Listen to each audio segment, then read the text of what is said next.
పరిశుద్ధుడు జీవాధిపతి అయిన యాషోవ మెస్సయ్య గారి దివ్యనామంలో ఈ కార్యక్రమాన్ని వీక్షిస్తున్న మీ అందరికీ నా ప్రేమపూర్వకమైన శుభం అండి. తండ్రి మనందరినీ కూడా ఆశీర్వదించి దినమంతా తోడై ఉండుగాక. ఒక పాట మీద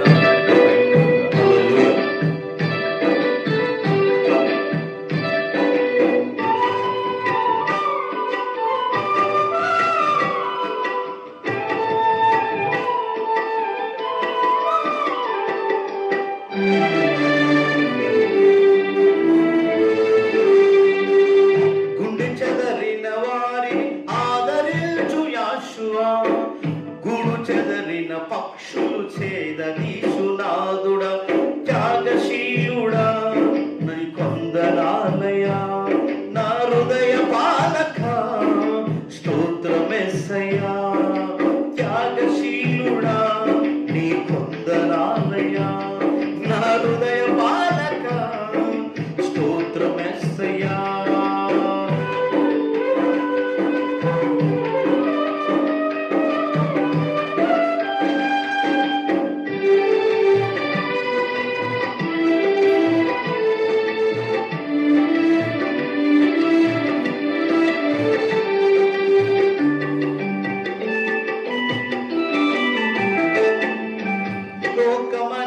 అరణ్యయాత్ర భారమాయను బహు దూరమాయను నా గుండె నిండా ఆవేదన నిండి ఉండెను నిందించుసుండెను కన్నీరే నాకు అన్న పానమాయను కన్నీరే నాకు అన్న పానమాయను దిక్కులేక నా బతుకు దూరమాయను బహు ఘోరమాయను గుండె చెదరిన వారిని ఆదరించు యాషువా గుడు చెదరిన పక్షులు చేదీసునాదుడా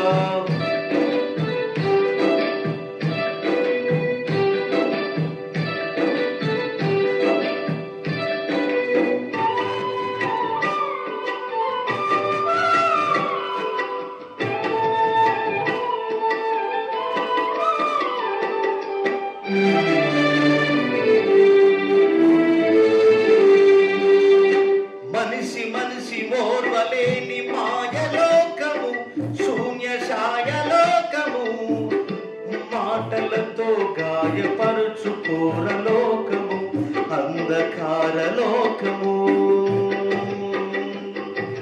ఒంటరితనమే నాకు స్నేహమాయను ఒంటరితనమే నాకు స్నేహమాయను దిక్కులేక నా బ్రతుకు దూరమాయను బహు ఘోరమాయను గుండె చెదరిన వారిని ఆదరించు యాషువా గుడు చెదరిన పక్షులు చేదరించునాదుడా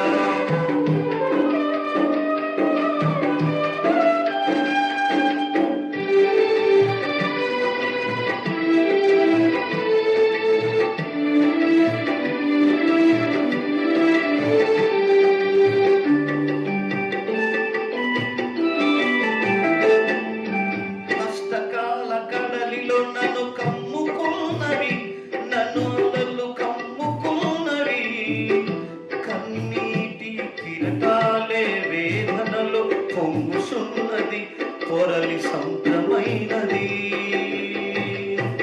శ్రమల కొలిమిలో పుటము వేయబడితిని శ్రమల కొలిమిలో పుటము వేయబడితిని ప్రాణార్పణముగా నేను పోయబడితిని యాశ్వ సాక్షింటిని గుండె చెదరిన వారి ఆదరించు యాషువా గుడు చెదిరిన పక్షులు చేదీసునాదుడా త్యాగశీలుడా కొందనాలయా నా హృదయ పాలక స్తోత్రమెస్సయ్యా త్యాగశీలుడా నీ కొందనాలయా నా హృదయ పాలక నీకు స్తోత్రమెస్సయ్యా.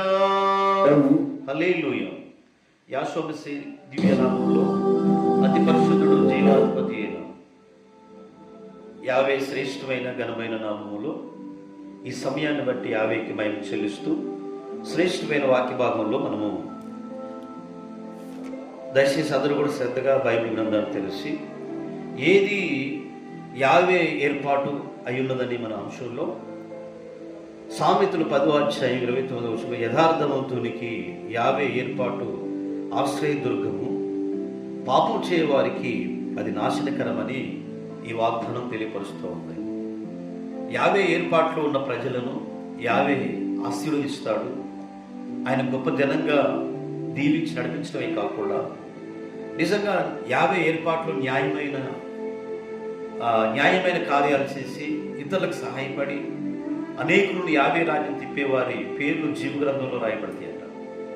ఈరోజు తండ్రి యొక్క సన్నిధిలో జీవపు ఊటగా జీవపు గ్రంథంలో రాయబడాలి అంటే మనము యథార్థవంతులుగా బ్రతకాలి. యావే ఏర్పాట్లో మనం ఉండాలి. యావే ఏర్పాట్లో మనం ఉంటే యథార్థవంతులను ఆయన ఆశీర్వదిస్తాడనే లేఖనాల్లో మనకి తెలియపరుస్తూ ఉన్నాడు. హల్లెలూయా. పరిశుద్ధుడకు తండ్రి చెప్తా ఉన్నాడు. ఎఫెసీ పత్రిక 3వ అధ్యాయం 11వ వచనం, మెస్సియ మర్మము నిజంగా సంఘానికి తెలియపరిచి ఏర్పాటు చేస్తాడంట. ఆయన మర్మాలని కూడా తెలియపరుస్తాడు. కనుక విశ్వాసముగా జీవించుటకు యావే ఏర్పాటు అయి ఉంది కనుక ప్రతి ఒక్కరు కూడా యావే సన్నిధిలో సామెతలు 16-11వ వచనంలో న్యాయమైన త్రాసురాళ్లను యావే యొక్క ఏర్పాట్లు మనం చంచి గుండులో మనం ఉంచుకోవాలి. అంటే మట్టపు గుండు కొలబద్దగా న్యాయమైన త్రాసులు మనం ఉండాలని లేఖనం తెలియపరుస్తుంది. కాబట్టి ఆయన ఏర్పాట్లు మనం ఉన్నామా లేమా, మనం ఎన్నుకున్నాడా లేడా అని మనం చూసుకోవాలి. యావే సకల జనులను ఎంతోమంది ప్రజలు ఉన్నాక మన ఎందుకు చేసుకున్నాడంటే ఆయన ప్రణాళికలో ఏదో ఉంటుంది, ఆయన ఏర్పాటులో ఏదో ఉంటుంది. కాబట్టి మనం ఏర్పాటు చేసుకున్నాడు. నీ కుటుంబంలో నుండి, నీ కులములో నుండి, నీ ప్రాంతం నుండి నిన్ను ఏర్పాటు చేసుకున్నట్టే ఆ ఏర్పాటులో యావే తండ్రి ఏదో నిన్ను అభివృద్ధి పరచాలని ఎన్నుకుంటున్నాడు. ఒక రోజున యాసోమ సేవారు ఆ మార్గాన్ని వెళుతున్నప్పుడు త్రోవ మార్గాన్ని వెళుతూ ప్రజల తండోపతండాలుగా వస్తూ ఉంటే ఒక పన్ను వసూలు చేసుకునే వ్యక్తి ఆ ప్రాంతంలో రోజు వచ్చి వసూలు చేసుకుంటూ వెళుతూ ఉన్నాడు, ట్యాక్స్ కలెక్టర్. ఆ రోజున అందరూ ఇళ్ళకి తాళాలు వేసిన తర్వాత తాళ కప్పలేసి వెళ్ళిపోయారు. ఎవరు చూసినా పన్నులు కట్టేవాళ్ళు లేరు. ఏంటి బాబు, అయ్యా బాబు ఏరా ఎవరా అన్నాడు. అయిందయ్యా, ఇక్కడ అందరూ ఎట్టెళ్ళారా పన్నులు లేవు కదా, ఇప్పుడు ఎట్టెళ్ళారంటే ఎవరు చెప్పట్లేదంట. ఒక చిన్నపిల్లగాడు వచ్చి ఒక ప్రాంతానికి వెళ్తుంటే, అరే బాబు వెళ్ళారా, ఏందయ్యా ఎటుపోయారా వీళ్ళందరూ ఎట్టెళ్ళారు? అయ్యా సాక్షాత్తు జగతిరక్షకుడు, సర్వలోకాధిపతి, సర్వోన్నతుడు, అతి సుందరుడు, నిజంగా అంత పరిశుద్ధుడు ఈ మార్గాన్ని వస్తుందని తెలుసుకున్నారు. ఆ మార్గాన వస్తున్నారని చెప్పేసి మరీ కుమారుడట యాషోమస్సయ్య అతి పరిశుద్ధుడు వస్తున్నాడని అందరూ తాళాలు వేసేవారంట. అవునా, అంత పరిశుద్ధుడా అని చెప్పేసి ఇతనులో కూడా ఏదో ఒక ఆశ ఉంది. నేను కూడా ఆ వ్యక్తిని చూడాలి. పరమతడికి స్తోత్రం కలుగుగాక. యావే ఏర్పాట్లో ఈ వ్యక్తి ఉన్నాడు కాబట్టి నేను కూడా అదిగో ఆ పాపులను క్షమించే గుణం ఉన్నట్టు వ్యక్తి, అతి పరిశుద్ధుడు, జీవాధిపతి, ఆ వ్యక్తిని నేను చూడాలని చెప్పేసి ఆ ప్రాంతాన్ని విడిచి బయలుదేరి వెళతా ఉంటే ఎన్ని జనం, తండోపతండ జనం, సామాన్యమైన మంచిగా కదండి. ఒక రాజకీయ నాయకుడు, ముఖ్యమంత్రి, ప్రధానమంత్రులు వస్తే జనం కుప్పలు ఉంటారే. సర్వ సృష్టికర్త, సర్వలోకానికి అధిపతి ఆ మార్గాన్ని వస్తున్నాడని తెలుసుకొని ఆ ప్రజలందరూ తండోపతండాలుగా గుంపులుగా జనం, ఎంతో జనం ఉంటే ఇతడు చాలా పుట్టివాడిగా ఉన్నాడు. చూడటానికి అవకాశం లేదు, కాళ్ళకి దూరిపోదామన్న అవకాశం లేదు. ఒక ఆలోచన వచ్చింది, పుట్టివాడైనా చాలా తెలివి కలిగినట్టు వాడు, గట్టివాడి. ఈ మార్గాన్ని యాశోమసి వస్తాడని చెప్పేసి ముందుగా వేరే మార్గాన్ని వెళ్ళి చెట్టెక్కి మేడి చెట్టెక్కి కూర్చొని ఇలా చూస్తున్నాడట. స్వయంగా ఆ చెట్టు దగ్గరికి వచ్చాడు యాశోమసి గారు. వచ్చి, ఏం జక్కయ్య, నా పేరు ఎలా తెలిసేరికి? ఆయన ఈ చెట్టు దగ్గరికి వచ్చి ఎలా అని చెప్పేసి ఆయన తనుము తీరు చూసి ఆశతో అటు ఇటు గంతులు, ఏ జక్కయ్య దిగో, ఈరోజు నేను ఇంటికి రావాలనుకున్నానయ్యా.